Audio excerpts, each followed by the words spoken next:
fik I avis på om på vest og 4 bunkerfelt? Jamen, det gjorde vi, da vi kaldte det op. Okay. Der kommer nemlig en kl. 20. Han skal også have olie ved Norden. Og han har bestilt los ind til bunkerpladsen.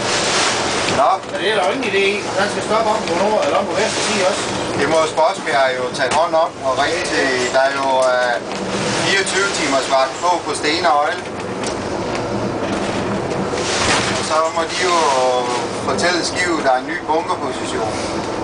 Hvis det er det, der er tilfældet. Ja, jeg tror, jeg lige prøver at kalde Norden, fordi så kan de selv holde øje med ham, når han suser ud.